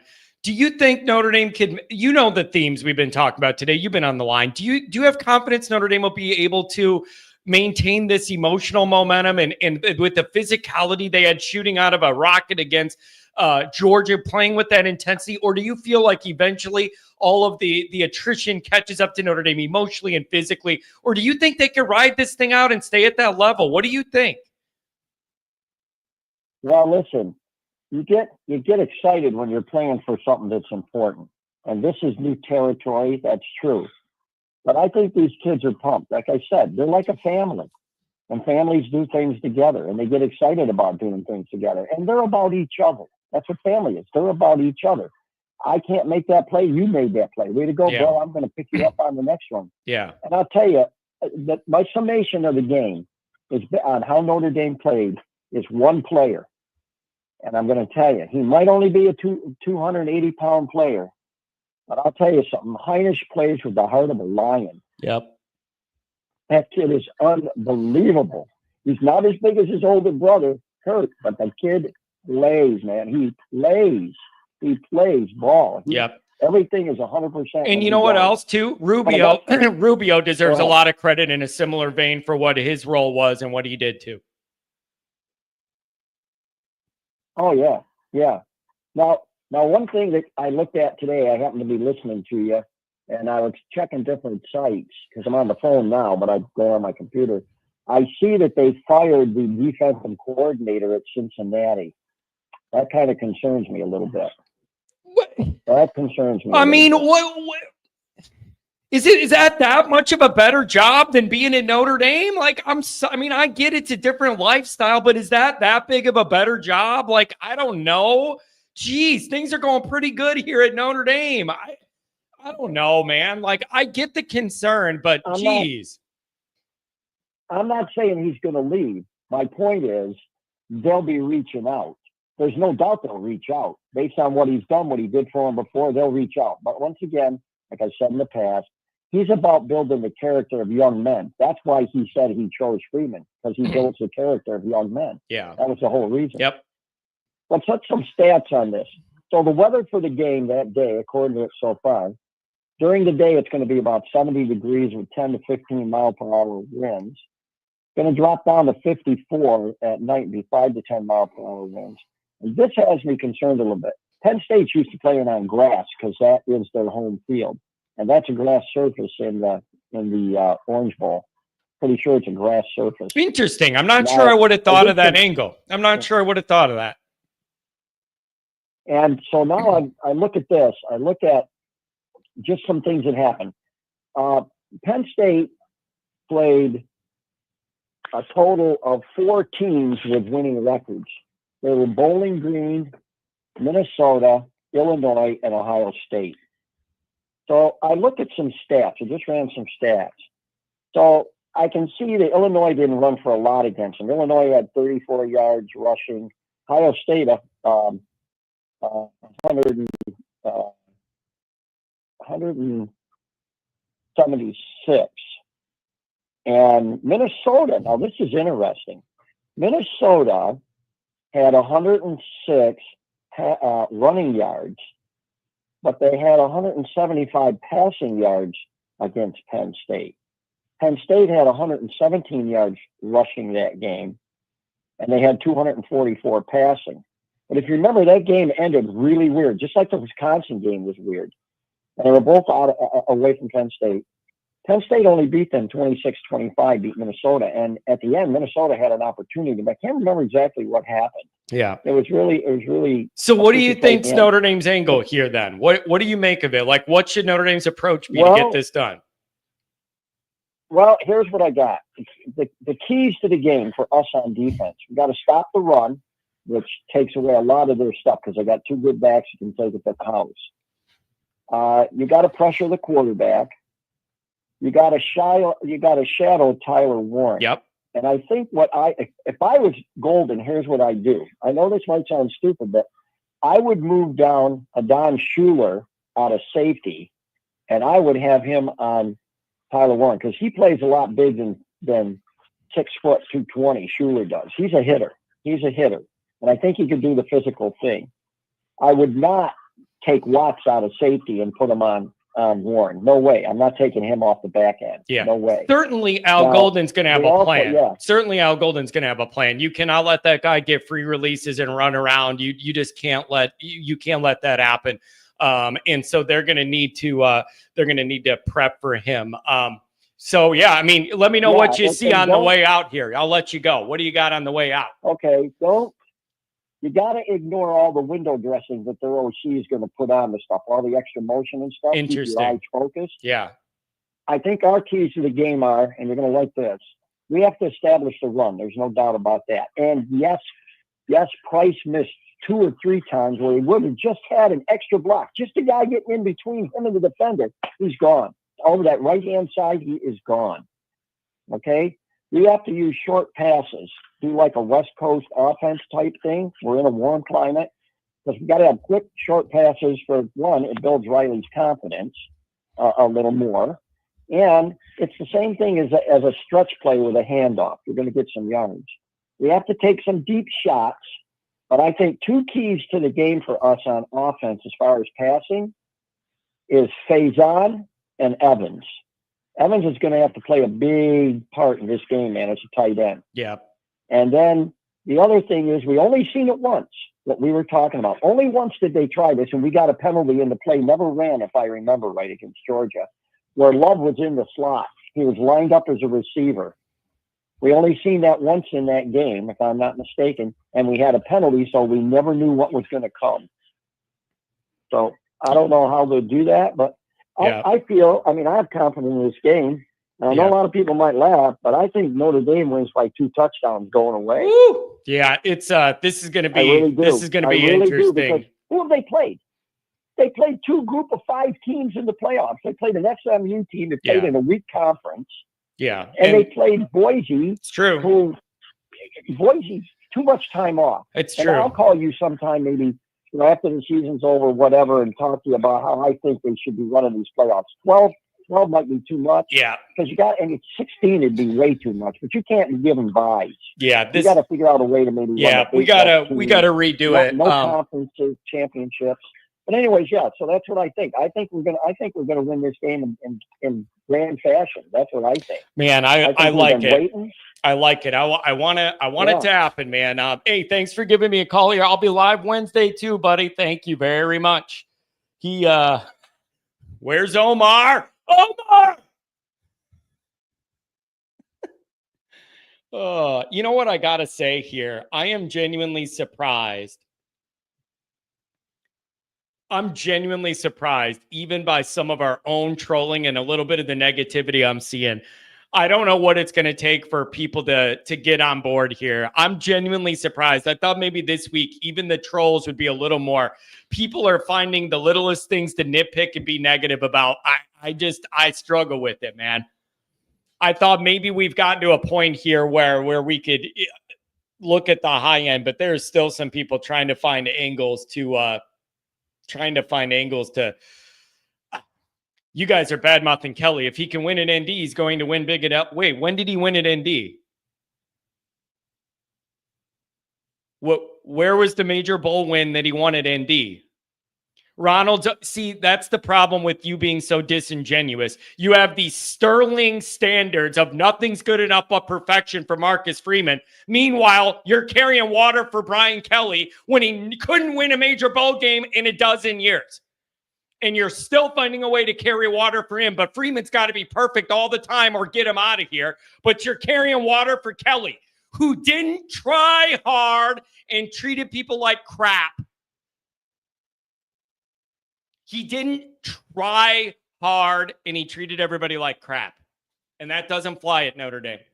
I am thankful for the culture Brian Kelly left. It was in a pretty healthy place. But the reality is he treated people poorly, and he refused to work as hard as it takes to get over the hump. And I do not have respect for either part of that. Either part of it. Listen to the stories about how we treated people in the building, in the football building. Listen to the stories about how we treated people at these donation dinners and all these country club events he went to. All right? Go ask people that were there. Ask people that know. Brian, we got this quarterback interested in Notre Dame. Fire up the jet and go see him. Nope. Don't have time for that. Don't have time for that. I do not respect it. Don't respect it. Treat people the right way. It's the number one rule of succeeding in Notre Dame. If you don't treat people the right way, you have no chance. He didn't treat people the right way. Sorry.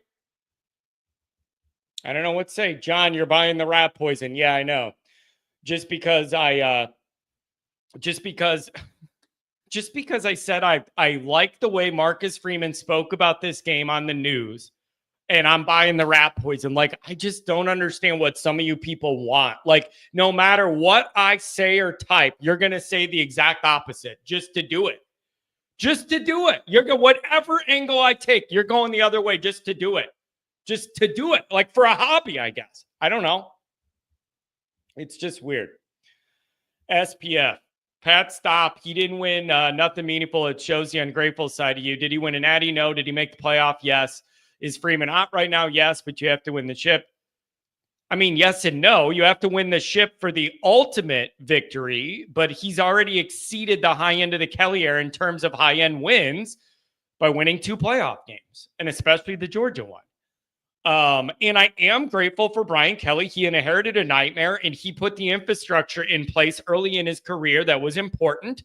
He also brought Freeman into the program, and I'm thankful for Kelly for that. But him personally, he did not try hard, and he treated people like crap. And there's no coming back from that. I'm sorry. There's no coming back from that. Those are 2 things I cannot forgive. Those are 2 things I will not and cannot forgive of a Notre Dame coach. When you don't treat people the right way and you don't work hard. I have no use for you, man. I have no use for you. SPF, thanks for the kind words, though. When you first popped in here, you were giving me, it seemed like you were happy to see me happy for once. So thank you for that. I appreciate you. $10 from Ryan Elliott. I think Brian Kelly's alter ego in his free time is Ronald McDonald. What if it really is Kelly? He's waiting for his tea time and he's typing all this stuff. Was WPP? Yeah, you know me. You down with WPP? Yeah, you know me. Those who think BK is unhappy with ND's recent success are mistaken. BK stopped caring after this team got mauled in the 20 playoffs. He does not care about ND, LSU, or anything else. He does care about. I actually disagree with you, WPP. He does care about something, and it's his ego. His ego being propped up is his number one priority in life. Every decision he makes, every statement out of his mouth, every move he makes, the first priority is, what does this do to preserve my ego and prop it up? It isn't, what do I need to do to get LSU to the top? It was never, what do I do to genuflect and respect that 16-foot gold lady on the top of the dome? None of that stuff was ever the priority. It's his ego first and everything else comes second. That don't work at Notre Dame. So whatever, man. But I don't want to make it about Kelly. I want to make it about what we're doing right. So yeah, he does care about one thing. It's his ego. That is his ego. I don't understand how it's rat poison that I'm bringing up what Freeman said in the news. I don't understand how that's rat poison. 402, what's going on? Hey, John. Well, thank you for taking my call again. It's that Buckeye fan that called a week ago. How you doing? Oh, I'm doing fine, man. What do you make of this? It's some interesting football being played. And what do you make of Notre Dame's win over Georgia as kind of an outside observer? I'm interested to know. Well, I've got a lot to say, so I'll try to keep this really nice, close knit. First off, Brian Kelly had a good football team. He was a good coach. But Marcus Freeman, all this thing whole proves, Marcus Freeman's an elite coach. You guys got an elite program. You guys got an elite football team. I respect it a lot. For the first time in my whole life, watching Georgia, you guys playing Georgia, the fourth quarter, I was seeing Notre Dame whooping some ass. And I yelled, "Go Irish," because I was rooting for you guys so hard because I wanted to see the SEC humiliated. And it happened. Yeah. Oh, you guys are good. You guys are good. I'll give you that. Freeman is an elite coach. You guys got a hell of a good. That's your golden boy right there. Were you surprised? Were you surprised to see Notre Dame's physicality and the way they were kind of able to hang with Georgia? Did that surprise you a little bit early in that game to see that Notre Dame seemed like they could keep up with them in that way with their speed and physicality? I think that was something a lot of people who are not familiar with the modern Notre Dame program, maybe that was eye-opening. What did you make of it? Oh, absolutely. Well, it was mainly speed. Hey, get out of there. My dog is eating my other dog's food. Get out of here. Go.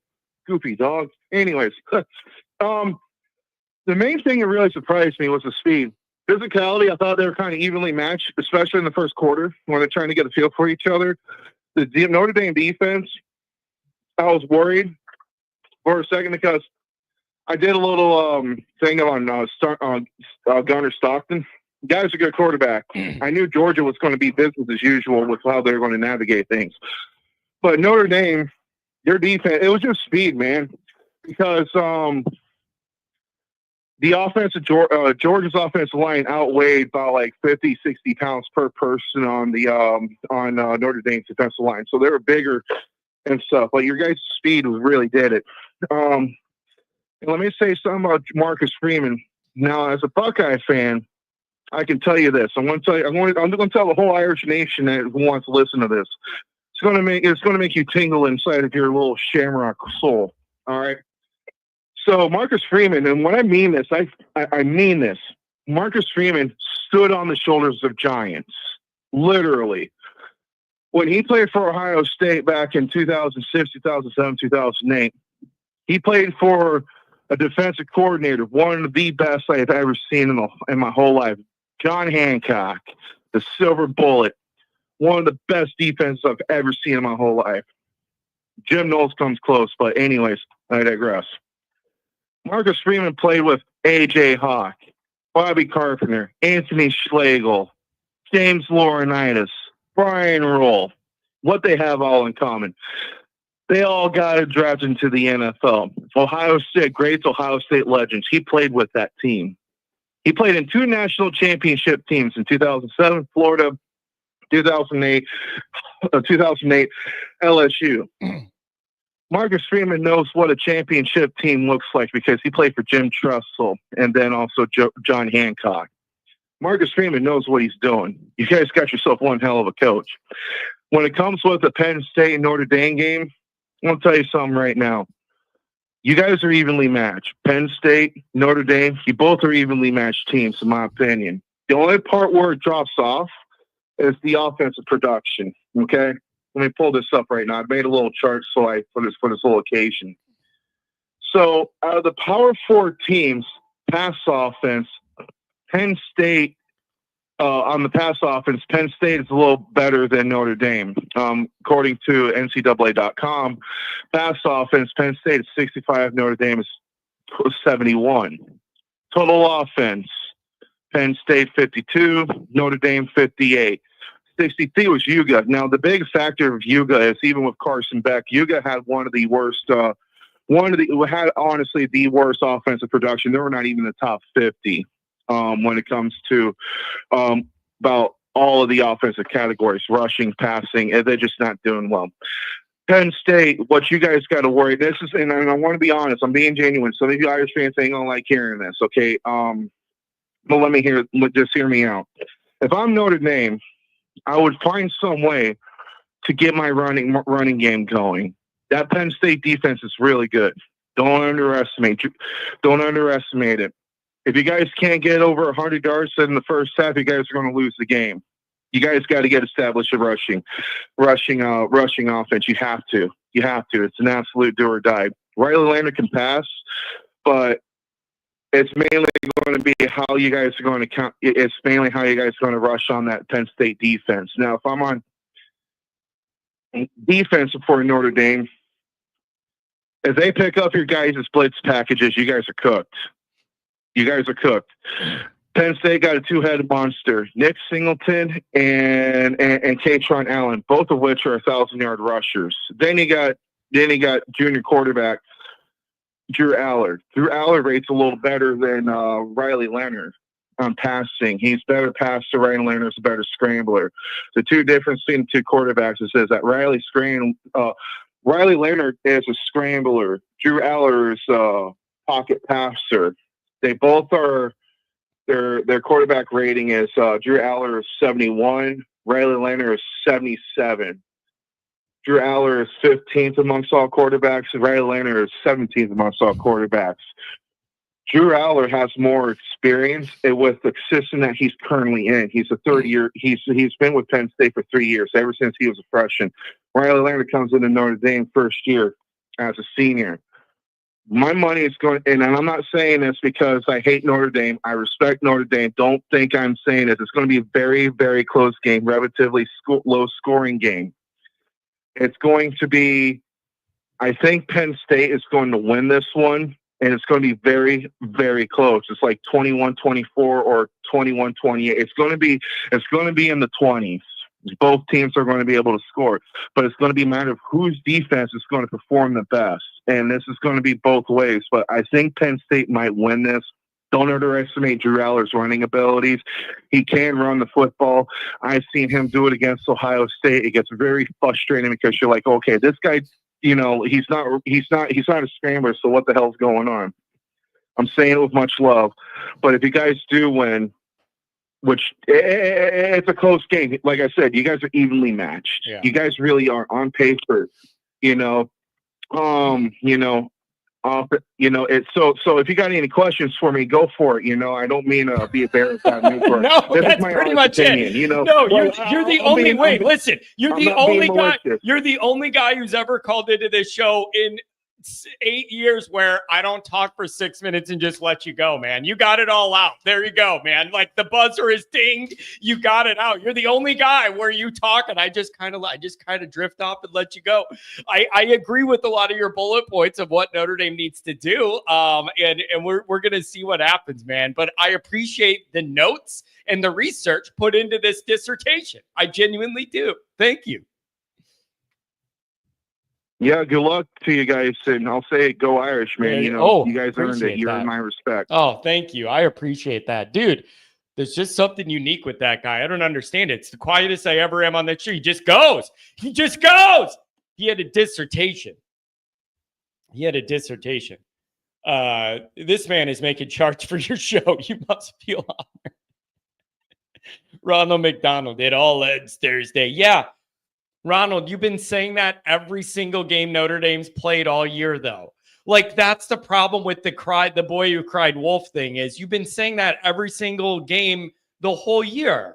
And so, it's like, it's just hard to take it seriously. 248, what's going on?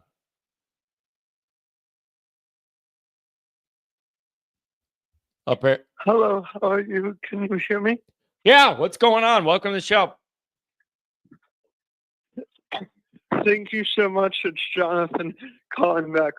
What an amazing Sugar Bowl that was. It was an amazing experience that I'd never had before in my life. Being there, so great. And Marcus Freeman is an amazing coach. And whether it's whatever he says, the golden standard, next man up, whatever it is, the players buy in, the fans buy in, we're all there. It's amazing.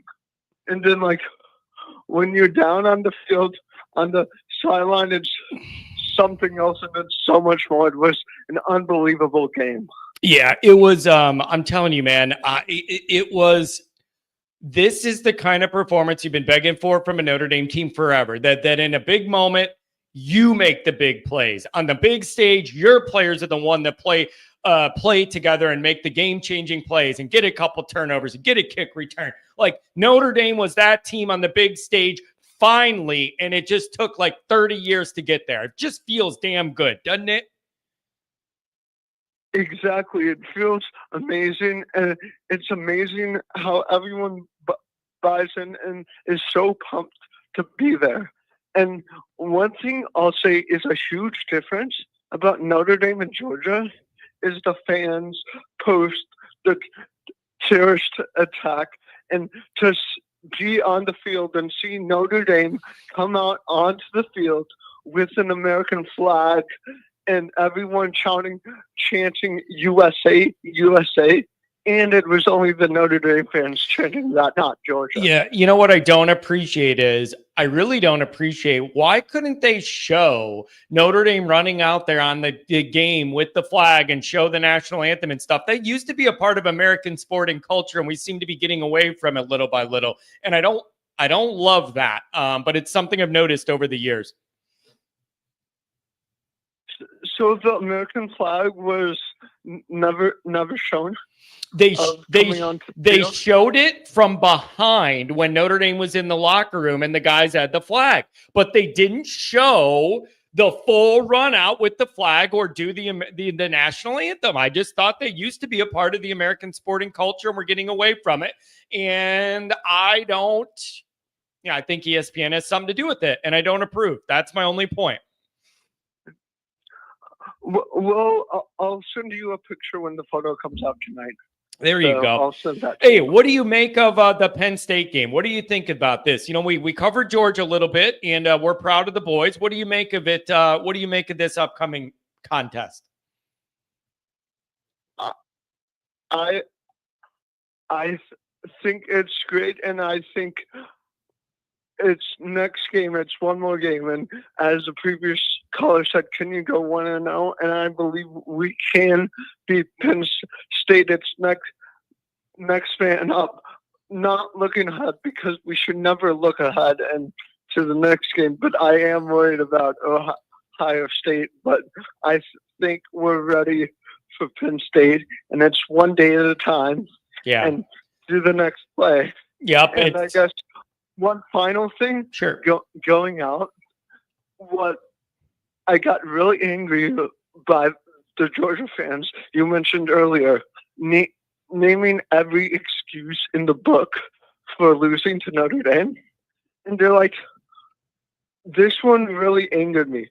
They're like, Georgia lost due to the terrorist attack because it affected Georgia and not Notre Dame because Georgia's in the South and it's by Louisiana. So that's why they lost. That is a very, very weak reason there. It's just whatever, man. Let them make up anything they want. Notre Dame played better and appeared to be coached better in that moment. Hey, man, really appreciate the call. Thank you. And enjoy the game Thursday, okay? Thank you so much, and I'll send photos of that to you tonight. There you go. Thank you very much. Have a good day, man. We get all kinds here on the show. This is what makes the world spin, baby. $5 holler.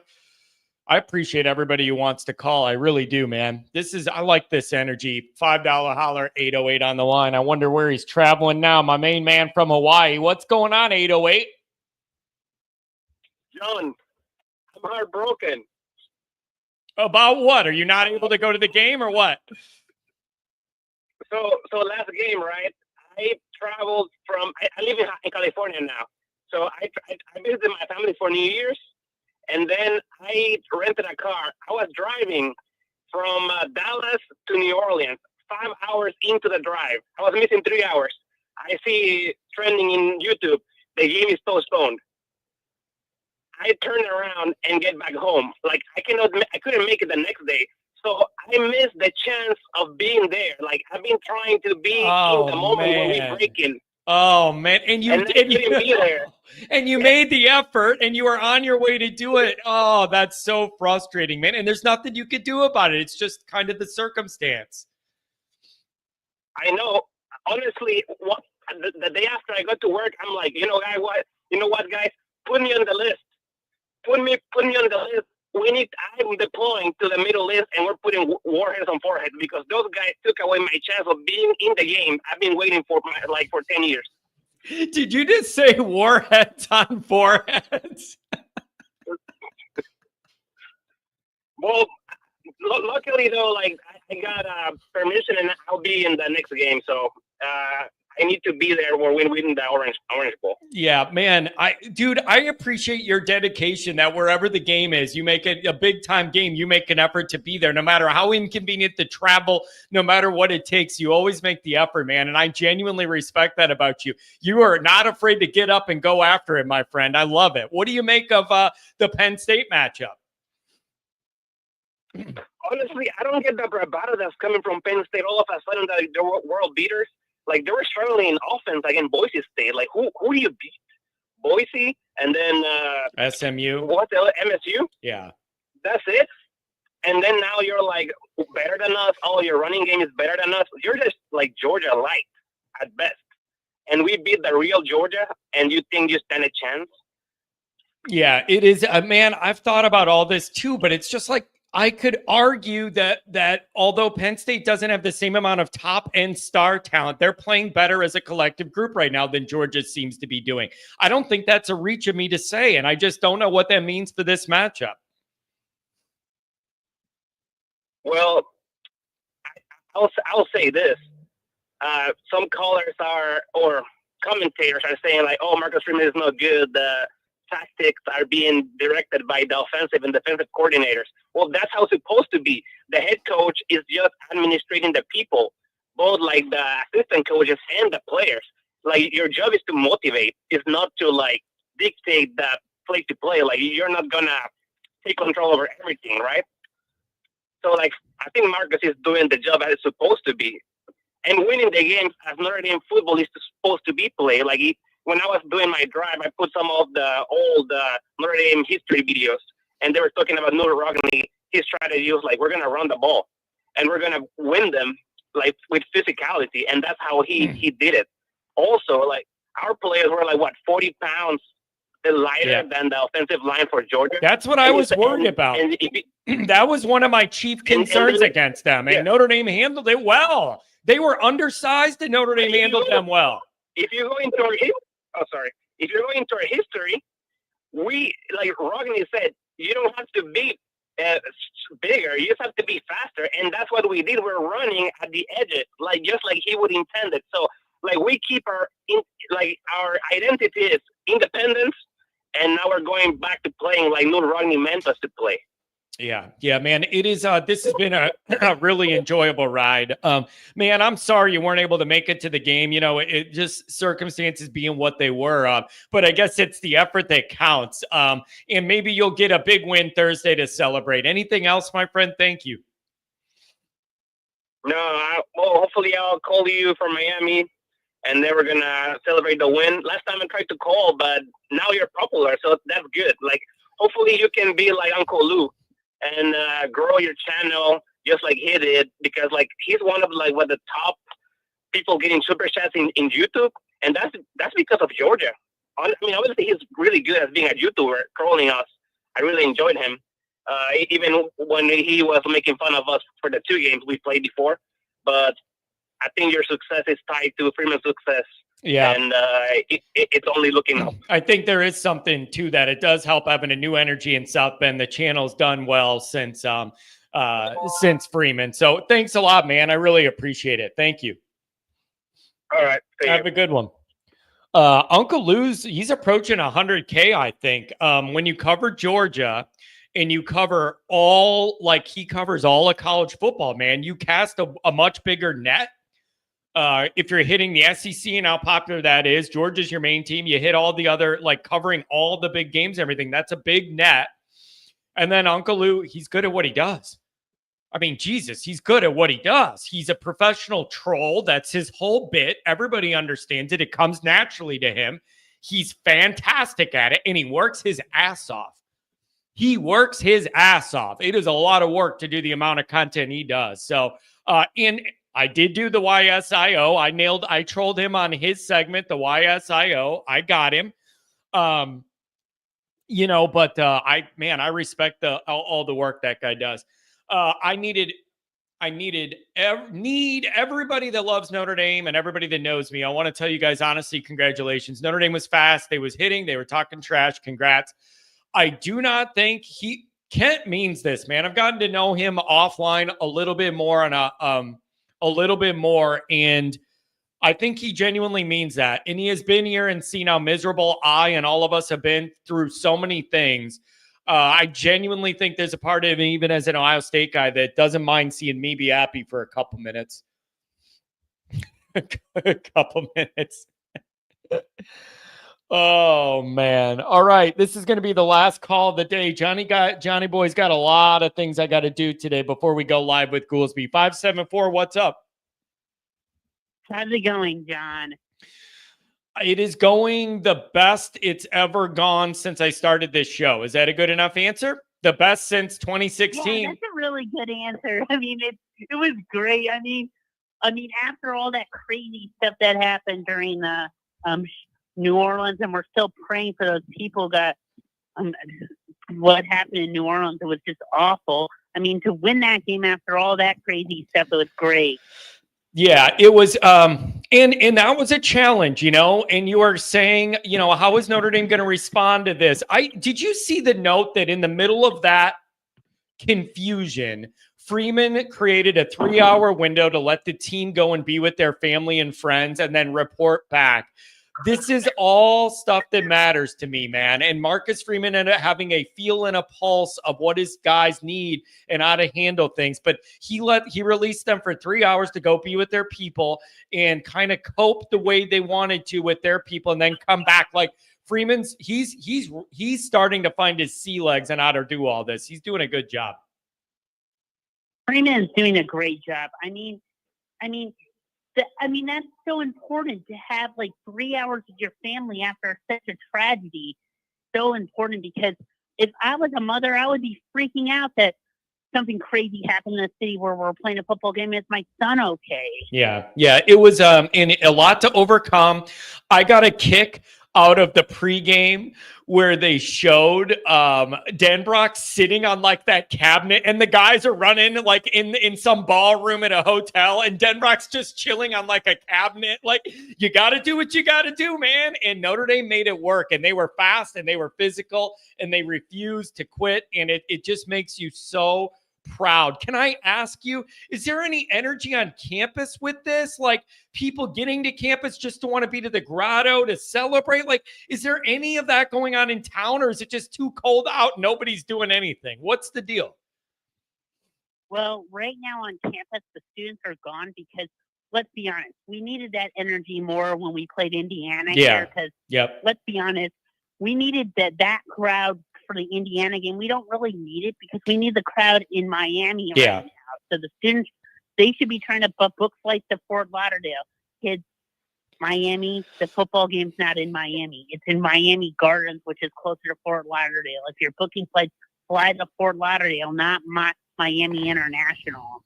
Yeah. It's man, this just doesn't it just feel good to finally feel like you have some of this big game weight lifted? Like, I feel like there's a 500-pound weight lifted off my shoulders that I've been carrying around this anchor of Notre Dame in these big game moments, getting outclassed, out-athleted, pushed around.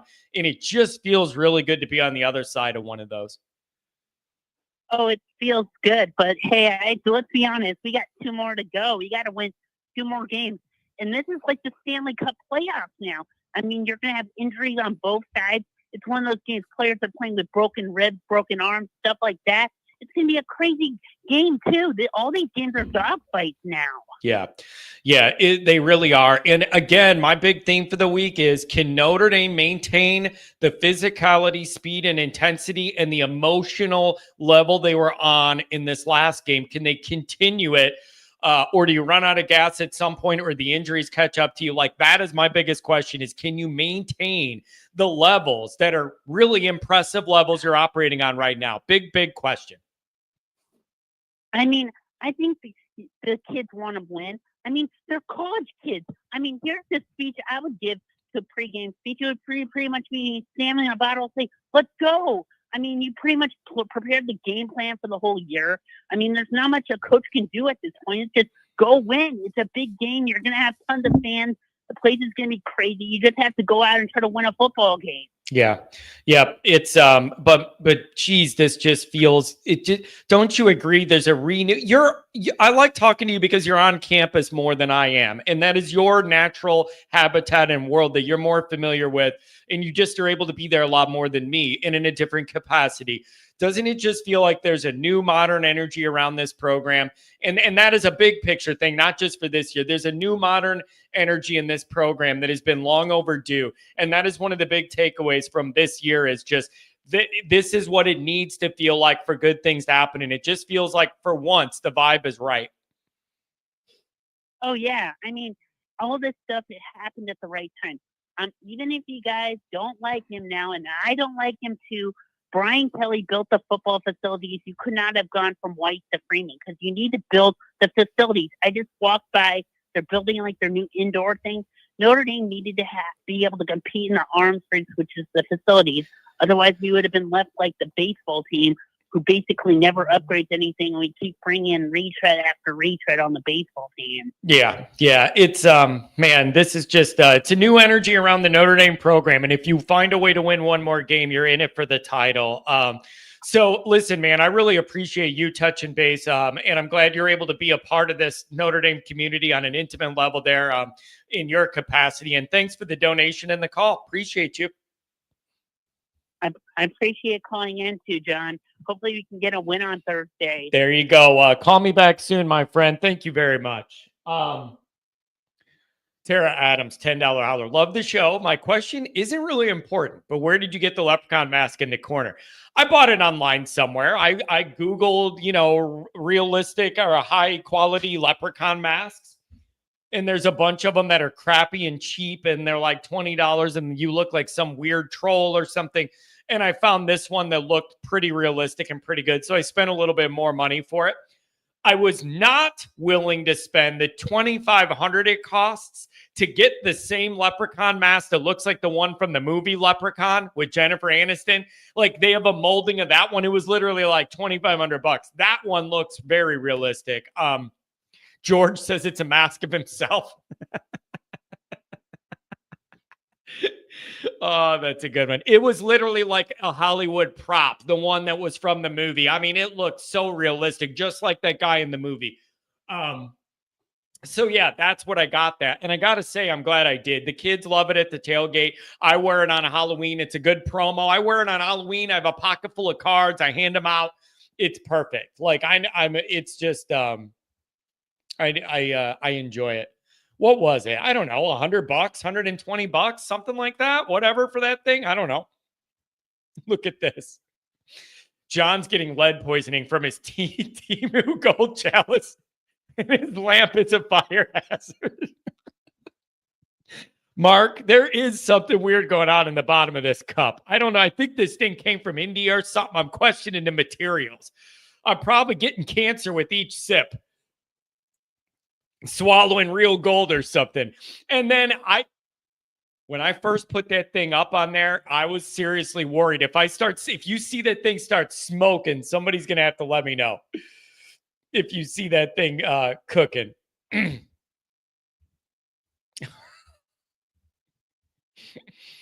Oh, man. Ronald, this is actually a really good point. This is fair. John, you ripped on Penn State all year, saying Franklin's Brian Kelly 2.0. What are you going to say when Penn State beats us? What are you going to say, and what does the loss make Freeman?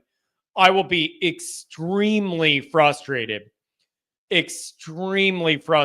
the concept that James Franklin has just as bad of a big game record as Brian Kelly, and then if he gets one that really matters on your head, I'm going to be really upset.